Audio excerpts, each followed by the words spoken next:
History is made in Congress. The Senate passes the landmark Respect for Marriage Act. We'll take a look at what's next for LGBTQ plus couples. Plus, Human Rights Campaign President Kelly Robinson is here to talk about the significance of this bill. And Merriam-Webster's Word of the Year will have you questioning your reality. That's all ahead on Advocate Today.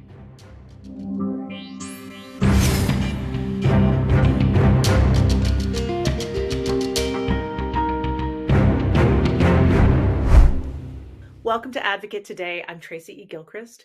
The Senate has passed the Respect for Marriage Act with bipartisan support. The vote passed 61 to 36. 61, the nays are 36. The bill, as amended, has passed. Mr. President, what a great day. What a great day. The purpose of the legislation is to protect marriage equality if the Supreme Court overturns the 2015 decision that legalized it. It also protects interracial marriage. While the measure doesn't prohibit states from banning those marriages, it would force them to recognize such marriages granted by other states. The bill now heads to the Democrat-controlled House of Representatives. Democrats hope to secure marriage rights before the GOP takes over the House in January. As you know, this is personal to me. In 2020, right after the passing of Justice Ruth Bader Ginsburg, we were at a family dinner. And my daughter and her wife were distraught and asked me, could our marriage be undone? Today, a new day has come for them. In the new year, they'll be welcoming their first child, my third grandchild, God willing, in a few months.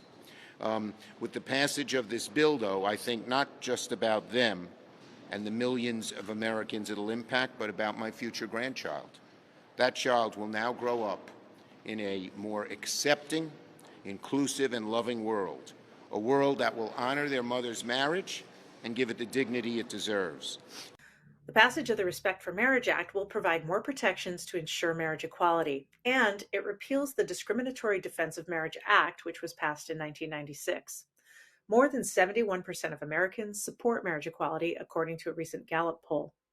I spoke with Human Rights Campaign President Kelly Robinson for more on the vote and what this means for the LGBTQ plus community. Hi, Kelly Robinson, President of Human Rights Campaign. Thank you for being here with us today. Hey, thanks for having me. Absolutely. Well, we're here to talk about the Respect for Marriage Act, and which the Senate passed with bipartisan support. And I wonder, would you talk about what that means for LGBTQ plus and interracial couples? Absolutely. And I have to say, this is a win. It really does matter. My wife and I, we were in the Senate gallery during the final vote with our child. And this bill is about so much more than just a celebration or a wedding party. It's about ensuring that the millions of people, particularly LGBTQ plus people and folks that are in interracial marriages, can know that our marriages are safe and secure no matter what the Supreme Court could determine to do. It ensures that we will still have access to the over 1,100 federal benefits that you receive as a married person. It ensures that our marriages are protected no matter what state you live in, and that matters. Yeah, absolutely, that matters. And so now it's off to the House for another vote and to President Biden. What is the likelihood of the Respect for Marriage Act passing? Very high likelihood. We feel like we are in a great position on this.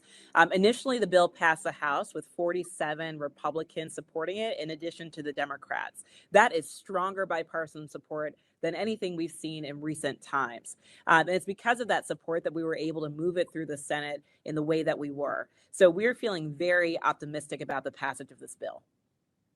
Fantastic. Thank you. And would you talk a little bit about what this bipartisan support means? Because this feels new, frankly. Yeah. And, I'm also reminded that it was not even 20 years ago, right, where the Congress actually tried to vote on an amendment to ban same-sex marriage. Right. And here we are, right? That was in 2004. Here we are, not even 20 years later, and marriage equality is about to be the law of the land. That matters, and it's important. And it also didn't happen by accident. It happened because people were willing to share their stories. It happened because we changed hearts and minds. And now we're in a position where more than 70% of the country supports same-sex marriage, and the policy is catching up to where the people already are.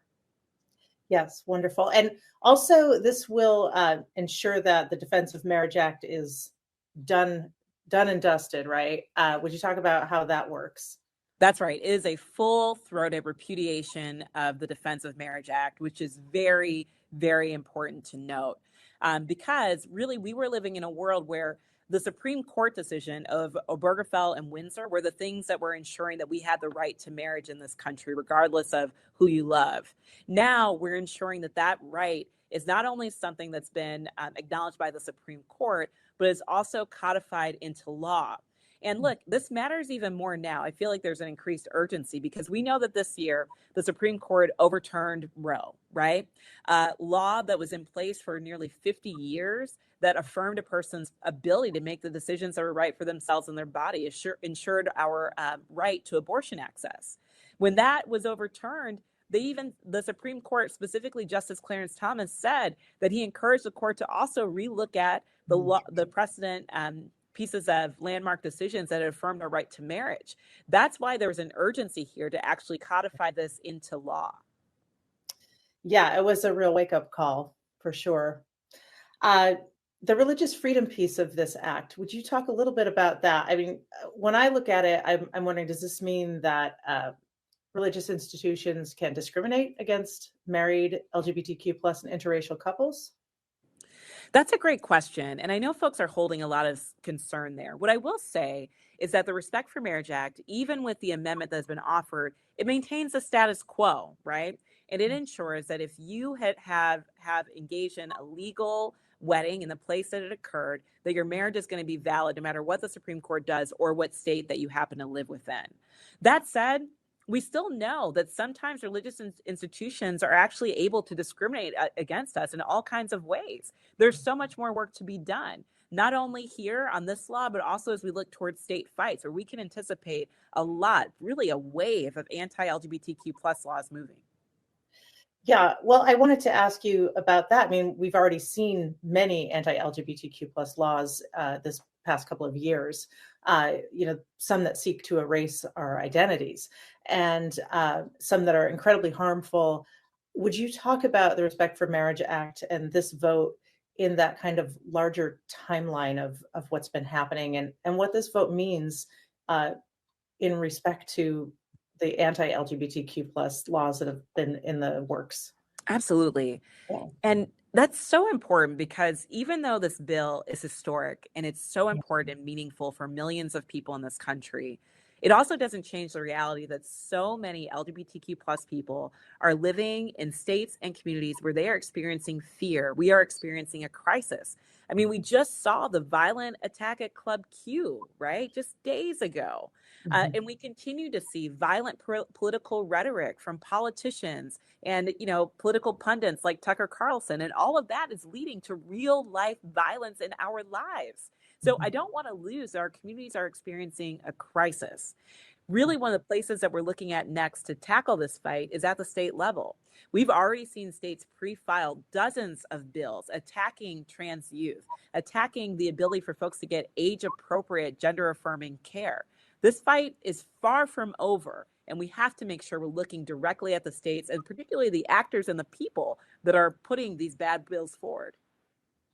Thank you. And perhaps I'm putting the cart way before the horse, but in light of the Dobbs decision, I'm thinking about interracial and LGBTQ plus couples who are, seeking to create a family or, don't have bodily autonomy any longer. So what happens to those folks in states where their marriages are secure, but their bodily autonomy isn't? Man, you're just naming so many of the fights that are ahead of us. And the reality is, with the overturning of Roe v. Wade, we're in a world where people don't have like access state to state. Really, your health care is determined by what state you live in, sometimes how much money you have, right? That's not fair. It's unjust and it's immoral. That should be true for anyone that is looking at what's happening in front of us. So we have a lot of work to do. And it's clear to me that our fights are intertwined because at the end of the day, what our opposition is doing is they are attacking our very humanity. They're attacking our ability to love who we love, our ability to make decisions about our bodies and our families. That is a shared fight and one that we have to continue. And so much of it is taking place in state capitals all across the country. Yeah, absolutely. Well, I read something yesterday that did give me pause. I don't mean to be a Debbie Downer, but I saw something where So marriages that exist are safe, but there seems to be a loophole where the Supreme Court could take up overturning Obergefell, and so then perhaps in states where marriage is not protected, people could not get married. Is that correct? And if so, what is the fight there, and how do we proceed? That's a great question. The US Congress has done everything within its power to protect marriage. A lot of folks don't know, but it's actually the US Constitution that grants states and not Congress the right to determine who they will marry in that state. So yes, what the bill does is it protects marriages that are performed legally in the state of celebration. And then when you travel across state lines, when you travel, across the country or go on a road trip, your marriage is legal and valid in every state that you travel to, which is critically important. But again, it is not the end of the story or the end of the fight. There is still more work to be done. Great. Well, Kelly Robinson, thank you very much for this discussion and your enlightening answers. We will be in the fight with you. So thank you. Thank you. Yeah. Thank you again to Kelly for joining me. It's truly a historical measure.